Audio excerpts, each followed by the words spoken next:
Hello everyone, this is Aryan Thakkar, your coach and mentor, and welcome back to my YouTube channel on Aryan Tutorials, where in this detailed revision video, I'm going to deal with Act 5, Scene 1 of Macbeth. But before I get started, I want to request you that if you haven't watched my detailed explanation, then kindly first go check that out and get yourself thorough with the text, read the text properly, and then get going with this insightful revision. So let's get started. Act 5, Scene 1, the anatomy of guilt. So basically, in this particular scene, the primal and the central character is Lady Macbeth, who is repressed and she feels absolutely brain racked by her past crimes, which starts to externalize through her sleepwalking. This particular scene is very important, and please prepare a very good answer from Lady Macbeth's sleepwalking scene. Okay? So, talking about a quick summary, the setting of this particular scene is Macbeth's castle at night, where the main characters here are Lady Macbeth, a doctor, and a gentlewoman who had been attending on Lady Macbeth. Okay?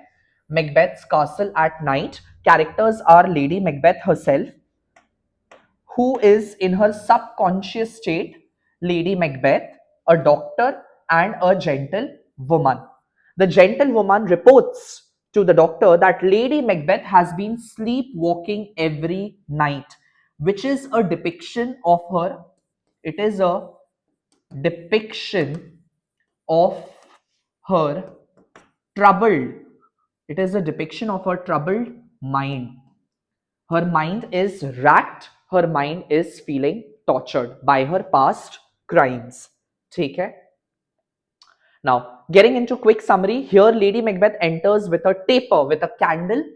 She enters with a candle, reliving a very important keyword. She relives all those past deeds which she had committed, that is Duncan's murder and the later crimes in her sleep. She compulsively, please use this in your answer, that she is not doing it out of her discretion. Rather, it is her subconscious mind which is making her face her past traumas now at the present. So she is compulsively rubbing her hand, imagining, hallucinating. She is imagining or hallucinating blood stains that cannot be washed away any further. In other words, her mind cannot contain the the heaviness of the past crime which she had committed, and now it has started to surface upon her through her sleepwalking and through her constant rubbing. She reveals her guilt about Duncan's murder, Banquo's murder, and Lady Macduff's murder unintentionally, take care, unknowingly. Now, furthermore, the doctor over here, he realizes that her sickness is something more than physical, rather, it is a psychological sickness, to which he says that she needs a divine help. Curing Lady Macbeth is beyond doctor's capacity himself. That is what he concludes over here. Okay? Scene ends with doctor saying that she needs a spiritual help and not medicine, and Lady Macbeth exits still trapped in her guilt. So she comes, she continuously rubs her hand, she speaks something which she should not have, because that leads to addition onto further suspicion about her past crimes, and she left unknowingly, and she leaves unknowingly. ठीक है? Now, talking about the critical analysis of this particular scene over here, Lady Macbeth, portrays a complete reverse of her role, what she used to be earlier, what she was in the earlier acts, where Lady Macbeth's role has completely reversed. Earlier, she was fearless, controlling, that is assertive, mocking Macbeth's conscience, but now she has become broken. She is being haunted and mentally destroyed, tortured by her own past crimes. Shakespeare shows that guilt is an unavoidable force which Lady Macbeth is no longer able to mask any further. That is why you can see कि एक mask लगा हुआ है, उसका असलियत बाहर आ रहा है. She is incapable of maintaining any facade anymore, pretense anymore. So sleepwalking is basically symbolic of her inner truth, which is now coming to surface. It is being revealed. In waking life, Lady Macbeth hid her guilt. Sorry, in waking life. Waking life का मतलब हो गया, she deliberately or she consciously tried to hide her intentions and her deeds and ambition and desire in the past act. Now, where in her sleep, her subconscious confesses everything which she tried to suppress once upon a time. Sleep becomes a space where the mind cannot lie and guilt becomes visible. These are two important things which you need to bear in mind. Copy में इसको लिख लीजिएगा, ठीक है. Sleep for Lady Macbeth, sleep becomes a space where the mind cannot lie. आपका मन कभी आपको झूठ नहीं बोलेगा. आप पूरे दुनिया के सामने जितना भी झूठ रख लो, रात को सोते समय या सोते वक्त आपके सपने आपको खुद हॉन्ट करने आते हैं अगर आपने कुछ गलत किया हो तो. So sleep is basically a space where the mind cannot lie and guilt becomes evidently visible. Please bear that thing in mind. Talking about further critical analysis over here, she imagining bloods on her hand, it becomes a symbol. ठीक है, blood stands as a symbol where blood is now psychological and not literal anymore. It symbolizes her irrepressible guilt and her irreversible moral stain which has stained her soul permanently, and it has left an indelible scar and imprint into her mind. ठीक है, the crime cannot be undone is what she realizes. However, the dramatic irony lies over here that the audience is already aware about her past crimes, but the doctor and gentlewoman realize that queen is unstable and the monarchy is completely corrupt through her words which she utters and speaks unintentionally and unknowingly in her state of slumber, in her state of sleep. So Macbeth's rule is collapsing from within. That is now evident through Lady Macbeth's broken psyche. ठीक है, her fractured state of mind. Now, talking about over here medicine, although there is another irony which lies over here, doctor who is present here, who is supposed to heal Lady Macbeth of her illness, he cannot heal her or cannot treat her any further. That is the irony, because over here the illness is moral and spiritual, not literal. So this links to the theme that evil destroys the soul before it destroys the body. So once you embrace evil, that is what she did in the earlier acts. She invoked darkness where she called upon the darkness to come and unsex her and make her less of a woman, has now started to show repercussions at the present time. So alignment with the theme that evil destroys the soul, or it stains or sabotages the soul before it completely destroys the body. So remember that. And talking about the character sketch of Lady Macbeth, now she's the one who's become a tragic figure. She's crushed by her own vaulting ambition. Her strength was artificial but built on denial. So whatever might and whatever courage and whatever strength that she deployed or that she expressed in the earlier act, it was built on artificial denial. Very good phrase, please make use of it. It was artificial, built on denial. She was delusional at that time, which has led to further consequences now in this particular sleepwalking scene.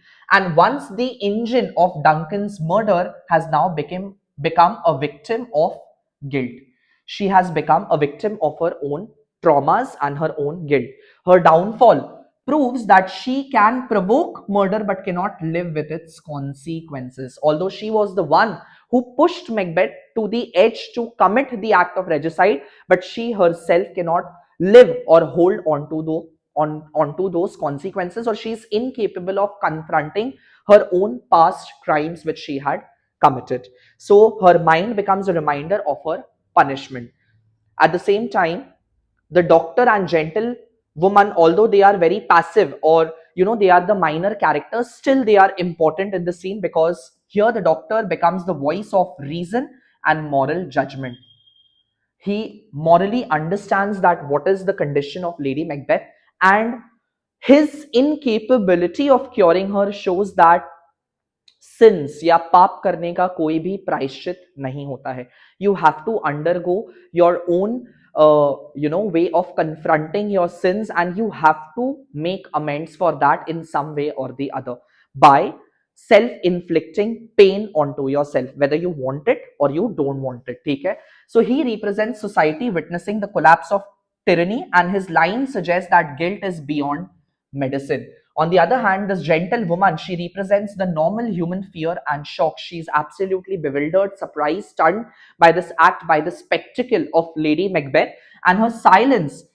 She refuses to say anything. That what she has heard Lady Macbeth speak shows that the danger of speaking in Macbeth, Scotland, because she feels it might become punitive for her. Punitive yani she might get penalized or punished for without having any victim by her side if she explicitly directly opens about Lady Macbeth's words. This shows that people dwell in fear under Macbeth's tyrannical rule. That is another important thing which you should bear in mind. At the same time, some of the theme alignments over here are guilt and conscience. Lady Macbeth becomes the clearest example that crime breeds on psychological torment. So it is like it only brings more and more torture to your mind when you indulge yourself into any criminal actions. At the same time, there is appearance versus reality, where Lady Macbeth once performed calmness, now in reality erupts uncontrollably through sleepwalking. Eruption का मतलब क्या होता है? Expose हो जाना, फूट जाना, like a volcano erupts, break down. ठीक है? And at the same time, there is a theme of sleep and disorder here. Sleep in Macbeth is linked to the innocence and peace, and Lady Macbeth cannot sleep properly. She has lost her peace forever. And this aligns with that same line when Macbeth had murdered Duncan. He came back and he said that Glams had killed sleep, and therefore Corder shall sleep no more. It was foreshadowing onto this particular scene of Lady Macbeth's sleepwalking scene. So bear that thing in mind. At the same time, the fourth and the fifth theme is sin and spiritual corruption. Her illness is moral, not physical, where Shakespeare suggests guilt is a form of a divine punishment. It is the way of divine, that is Almighty, punishing for all your paps which you had committed in the past. Gender and power. She earlier rejected her femininity, unsex me here, and now she becomes fragile, fearful, and haunted, showing the limits of her unnatural strength. ठीक है. At the same time, some of the quotations which you should definitely use in your answer is out damn spot out I say. It is the most iconic line where guilt cannot be removed or cannot be repressed any further. Yet, who would have thought the old man to have so much of blood in him? This aligns with Duncan's murder revisited, but this time with horror. Earlier, she was not at all hesitant in committing or in announcing Duncan's regicide, but now, this time, when she is reliving those traumas, it is blended with horror and fear at the same time. And what will these hands never be clean? This is a symbol of a irreversible guilt. At the same time, here's the smell of blood still. All the perfumes of Arabia will not sweeten this little hand. This shows that guilt is permanent and overwhelming and cannot be washed off or washed away under any circumstances. The Thane of Fife had a wife. Where is she now? Banquo's buried. He cannot come out of his grave. All these are your representation of her repressed mind and a depiction of her internal guilt, which has started to externalize now, which has started to come to surface. More needs she the divine, that is doctor's judgment, than the physician, and unnatural deeds do breed upon unnatural trouble. Her disease is spiritual, and key thematic line where crime creates mental destruction. Take care. At the same time, some of the lines and phrases that you should definitely use in your answer is that Act 5, Scene 1 dramatizes guilt. Please use this phrase in your answer as psychological punishment by the divine. Lady Macbeth sleepwalking externalizes the collapse of her conscience, or basically her fractured psyche, her fractured state of mind. The imagery of blood shifts from physical violence to a permanent moral stain. Shakespeare suggests that ambition can silence conscience temporarily but never permanently. Very good line. Please make use of it. Shakespeare portrays that ambition, vaulting ambition, for a moment can silence conscience but cannot silence it permanently. It will some way or the other externalize and come back to bite you and haunt you. Her mind becomes the courtroom where she is tried and sentenced. So she has already lost the battle at her mind. In her own mind, she has lost that battle and she is incapable of keeping her calm. The doctor functions as a moral commentator, recognizing sin beyond medicine, and this scene marks the disintegration. Integration का मतलब क्या होता है? Collaboration होना, and disintegrate होने का मतलब होता है ब्रेकडाउन हो जाना. That कोलैप like the coordination which is there in your mind, like things which are aligned, they get disjoint completely. ठीक है? That is disintegration. So this scene marks the disintegration of Macbeth's tyranny from within the palace. And the reversal of Lady Macbeth mirrors plays moral logic that evil can destroy the evil doer at the same time. ठीक है? And then coming to the conclusion of the scene, आप देख पा रहे होंगे कि candle को आपका क्या बोलते हैं हम लोग, पुट आउट कर देना, ठीक है, एक्सटिंग्विश कर देना. Candle has been put out. Where act 5 scene 1 reveals that the most terrifying consequence of murder is not political rebellion but the inescapable torment of the conscience. So the cost of ambition is not revolt.